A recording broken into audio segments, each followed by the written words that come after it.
ალიანსი საქართველოსთვის აპირებს პროკურატურაში შეტანას საკითხისას.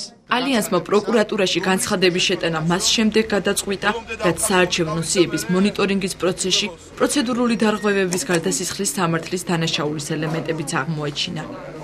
არის წმინდა კრიმინალის მატარებელი დარღვევები, ანუ სადაც ბინის მეპატრონეები განცხადებებით წერენ, რომ მათ ბინებზე მიწერილია გაურკვეველი პიროვნებები, რომელთა მიწერაც თავისთავად არის კრიმინალი, სწორედ ამიტომ ამ მიმართულებით ჩვენ განცხადებით მივმართავთ საქართველოს პროკურატურას.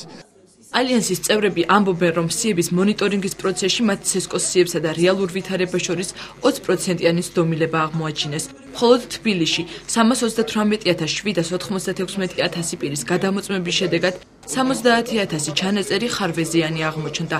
საცხოვრებელ სახლებში ფიქტიურად მიწერილების გარდა სიებში უმისამართოების, საზღვარგარეთ წასულებისა და დუბლირებული პირების პრობლემაც გამოიკვეთა. თუმცა მისი ორი ბინა 55 და 53 ალიანსში ამბობენ, რომ პრობლემების მოგვარებისთვის მხოლოდ 3 პროცედურაა საჭირო: ხელმისაწვდომობა საარჩევნო უბნების სამაგიდო ჟურნალებზე, უმისამართო პირთა რეგისტრაცია არჩევნებამდე და სპეციალური სიები ყოველ საარჩევნო უბანზე საზღვარგარეთ წასული ამომრჩევლისთვის.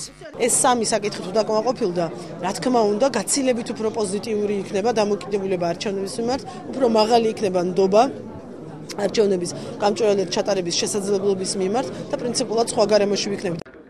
ცესკოში ამბობენ, რომ პოლიტიკური პარტიების მიერ წარმოდგენილი შენიშვნების საბოლოო, დამუშავებულ და უკვე ჩასწორებულ ვარიანტს ერთ კვირაში ანგარიშის სახით წარმოადგენენ. რაც შეეხება პოლიტიკური პარტიების და წარმოდგენილ ხარვეზებს, რომლებიც დადასტურდა, ისინიც უკვე შეტანილია, ეს არის დაახლოებით ალბათ 2000-მდე მონაცემი, თუმცა ამ შენიშვნების ძირითადი მასა ჯერ კიდევ დამუშავების პროცესშია.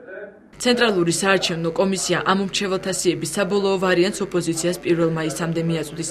არჩევნებამდე 16 დღით ადრე კი სიებს უკვე დასაბეჭდად გადააგზავნიან. ამომრჩეველთა სიების გადამოწმების პროცესში 13 პოლიტიკური პარტია იყო ჩართული. მონიტორინგის სამთვიანი პროცესი და ცესკოში შედეგების წარდგენის ვადა შაბათს 6 საათზე ამოიწურა.